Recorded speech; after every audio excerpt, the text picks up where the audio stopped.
All right, 2025 Mazda CX-5. It's got the 2.5 liter all-wheel drive, Sky Active, so direct injection, good on economy. Paint's a very dark, like navy blue. I called it dark blue because I know there's different versions of navy to people. Overall, paint's in really good shape. Not really any blemishes for the most part. There is a few dings on the vehicle, a couple being here on the hood. A little bit of paint where you can feel it on your finger. I didn't even try to use my nail because if your finger catches it, it's deep. On the sides, there's no real dings or anything as far as like shopping cart bandits. I did find on this door jamb, got a light ding and a scratch, usually from like seat belts or something.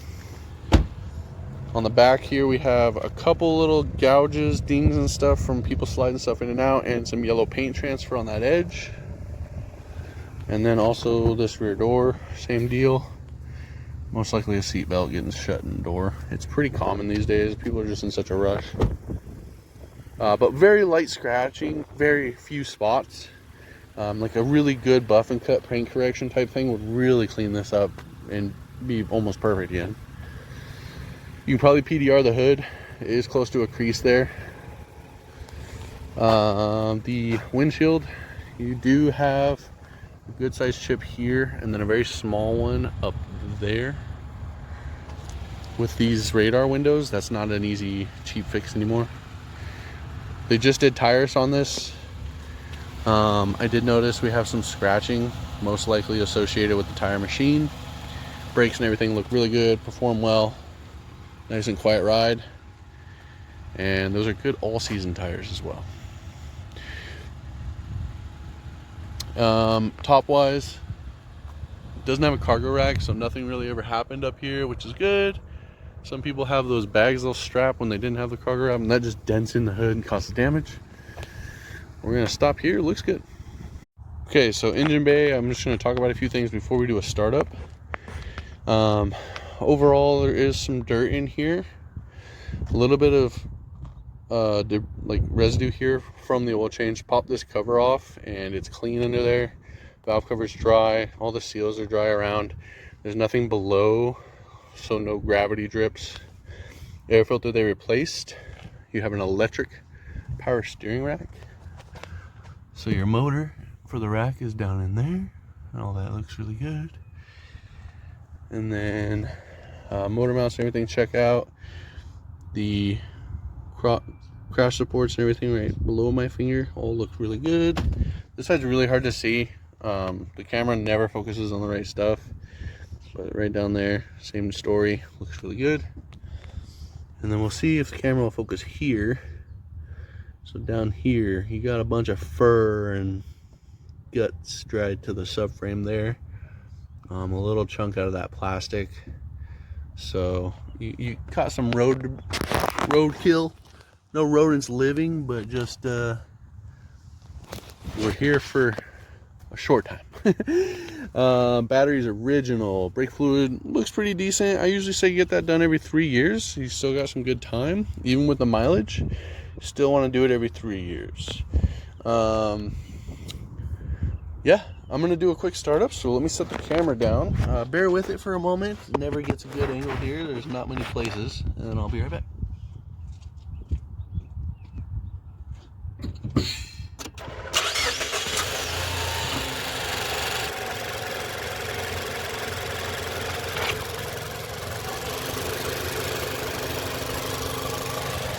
Alright, so starts right up, sounds really good, drives really good.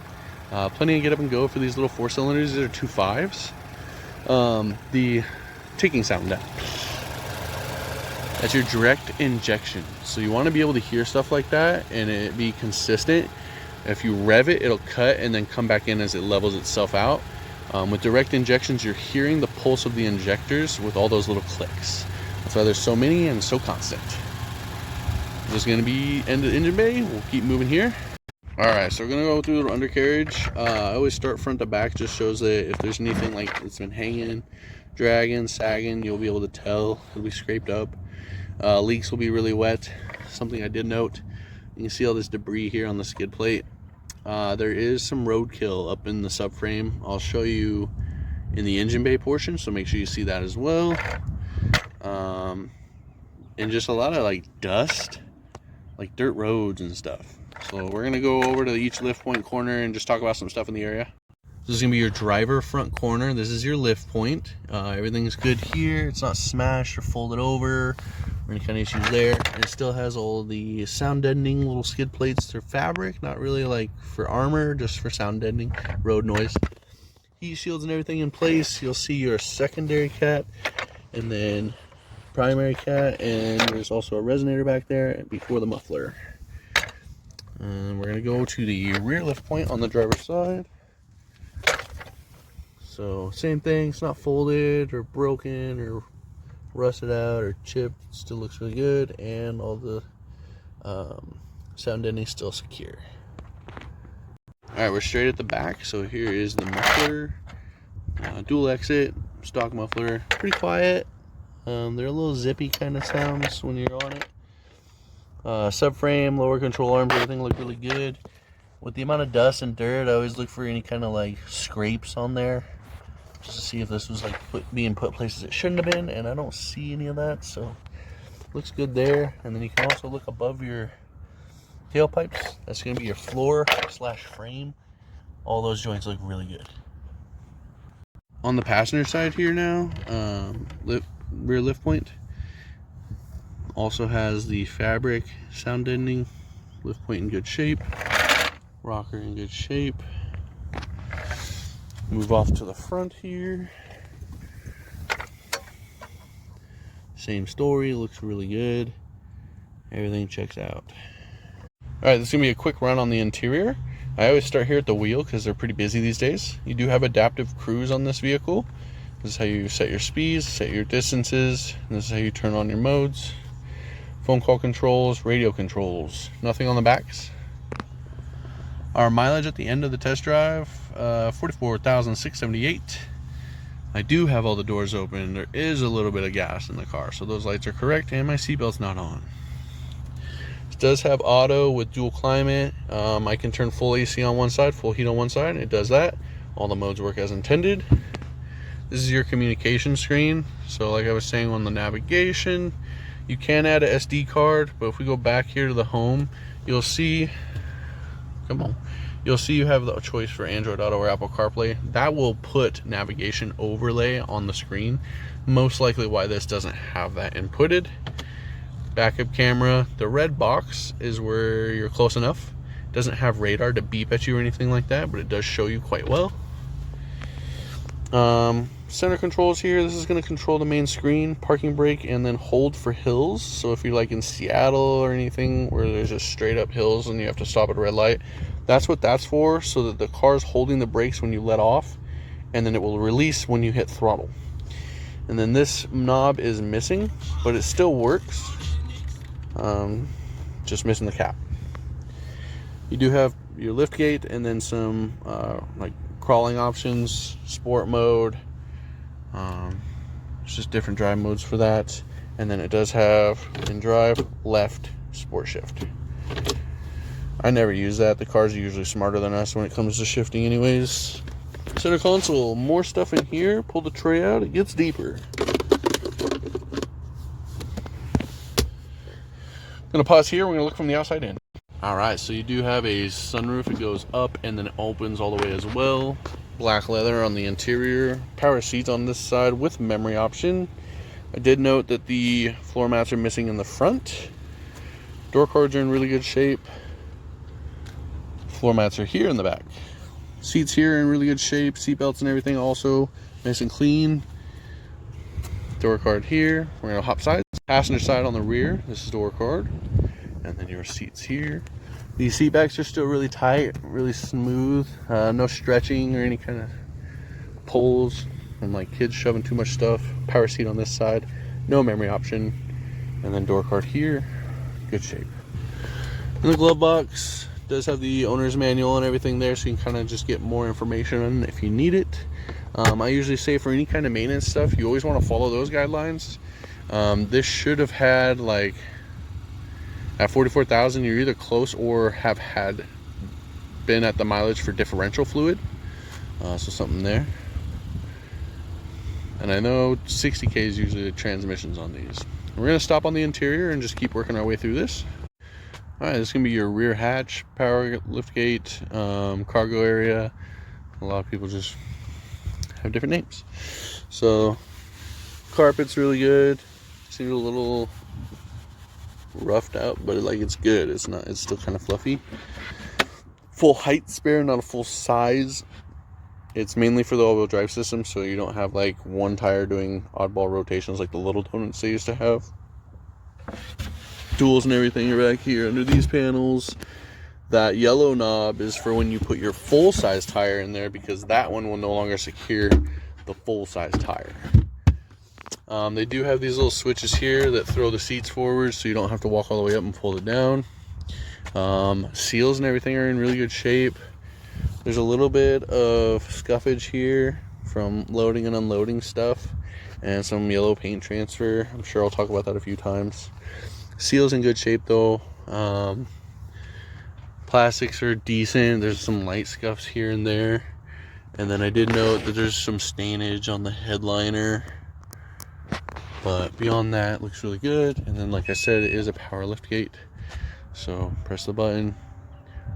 Kind of slow compared to like other models, but I mean, they all have their own standard for safety and stuff. There's nothing there that says it causes me concern for operation. This does have a backup camera. It does not have radar for like beeping when you get close to stuff, but it does have a red box. I'll show you when you do the interior part. The red box means you're close enough. And we're gonna stop there. All right, so this is where we go through all the different modules and everything. I like to do the scans just kind of with everyone watching, so you can see real time. Let that focus. Do it again. Nothing pops here. Looks really good. Boom, boom. And then our monitors all checked out really good as well. We got passes on all of them. I always do since DTC's cleared, because that's the last time someone cleared the computer, not the drive cycles. Green checks all the way around. Gray circles I don't worry about. Usually it's redundant in another monitor, or it's just no longer something they're actively looking after. Typically today it's something that's redundant. And then we're gonna pause here. I'm gonna go through some live data. Okay, so this is your live data. It's really just a bunch of information. The main things that I look for is go down here and you make sure like all your pressures are good. You see how many cycles it's had since they've had codes cleared, and it's literally tit for tat. So like it just hasn't had any codes cleared or anything wiped off the history in a long time.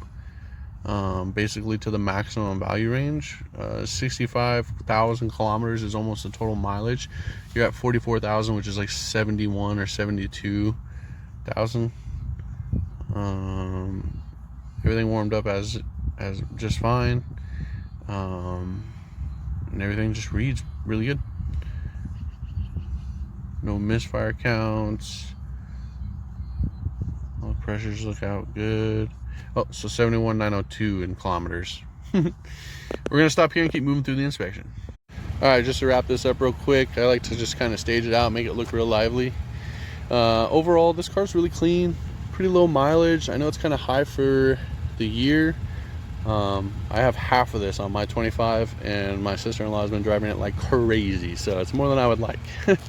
This one seems to be well taken care of. They did just do tires and everything on it. It drives really good, responds really well. No weird or any kind of sounds while I was driving the car. Shifts great. The oil was super clean. I know you did have a concern about the condition. Now typically, even if you change the oil, it'll get a bit dark after the oil change because of how neglected it was, if it was neglected. And I didn't see any signs of that. Looks really good. Inside the cap looks really good. Top of the head and everything looks really good.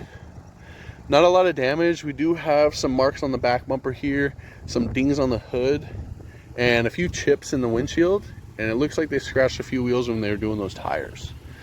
In your door seals, there's a couple little marks from most likely seat belts being shut in there, or a bag or something getting drug across there. This does have the safety sense, so it'll kind of keep you in your lanes. It vibrates if you changes. It does have blind spot. It does have radar. Really clean, pretty loaded vehicle. My main concerns for you would just to be seeing if you could get any kind of maintenance history. I believe the differential fluids are pretty close. And then I believe 60,000 mile intervals for transmission fluids is a service only check on that. And then your windshield would be my other concern with the radar and everything and the 2 chips in it. Overall, beyond that, this is a really solid vehicle. I actually have one of my brother-in-laws driving. He's been driving one of these for a long time with his 2 kids and everything, and has had no complaints with it. And he was a Toyota guy, so keep that in mind. As long as you take care of these, they usually do really well. This car here was a really good test drive. Like I said, very nice interior, very good features, and drove well. We'll stop here.